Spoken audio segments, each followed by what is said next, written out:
qu'il soit lié à tel groupe avec tel parent pour Daniel à Babylone, il était porté papa. Il n'a personne.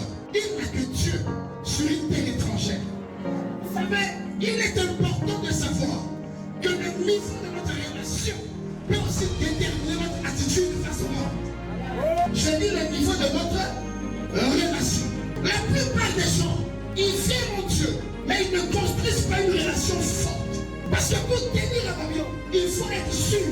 Faut être sûr. Si tu n'es pas sûr, tu ne peux pas t'engager à laisser le roi t'envoyer jusque dans la fosse au lion. Je ne sais pas si tu as déjà vu le lion en face. Va au parc zoologique et tu comprendras de quoi on parle. Le lion, même dans sa cage, il peut te faire il est enfermé, attaché. Mais dès qu'il s'élève pour bailler, même le portable qui faisait photo peut tomber. Vrai ou faux? Bon, maintenant, ce n'est pas un seul lion. Ils sont 7. Et non seulement qu'ils sont 7, ils sont restés affamés pendant 7 jours. Donc, c'est une livraison à domicile. Le lion va dire en tout cas, moi j'aime beaucoup manger la chair que je dévore moi-même. Depuis longtemps dans cette fosse, vous m'avez seulement donné la viande coupée, que vous avez tué vous-même. Mais maintenant je vais faire exercice sur l'être humain. Mais quand Daniel arrive, et en plus on le met là-bas pourquoi? Parce qu'on est venu trouver Daniel en flacon de lit.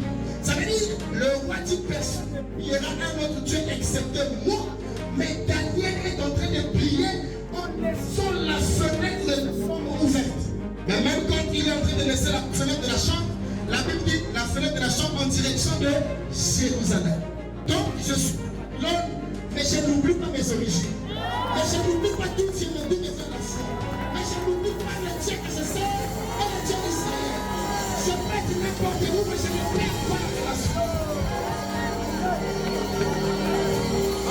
Présentez-moi les choses du monde, mais je n'oublierai pas Jérusalem. Parce que Jérusalem, c'est de là que vient le salut. Et je peux être à l'étranger. Je suis esclave, mais je me rappelle que le Dieu d'Israël ne ment pas. Le Dieu d'Israël n'est pas un faux Dieu. Le Dieu d'Israël, il est celui qui ne ment pas. Il priait. Mais la direction de la fenêtre, toujours ouverte. Et quand il prie, les gens viennent les trouver en train de prier. Ils sont allés dire au roi, roi, tu as un prêtre que tu aimes. Celui que tu aimes là, c'était un prêtre. On a trouvé Daniel en train de prier. Et il priait le Dieu des Hébreux. Le roi dit non, c'est pas vrai. Comment il va se mettre à prier le Dieu des Hébreux? Moi j'ai interdit de dire, moi nous l'avons attrapé en train de prier le Dieu des Hébreux.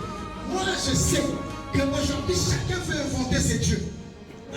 Chacun, il parlait des dieux des noirs, ou il parlait des dieux des blancs, ou il parlait des dieux des rouges, il parlait des dieux des... Non, je sais une chose, que le salut n'a été donné par aucun nom, sinon le nom de Jésus-Christ de Nazareth, qui a été donné aux hommes par lesquels nous sommes sauvés.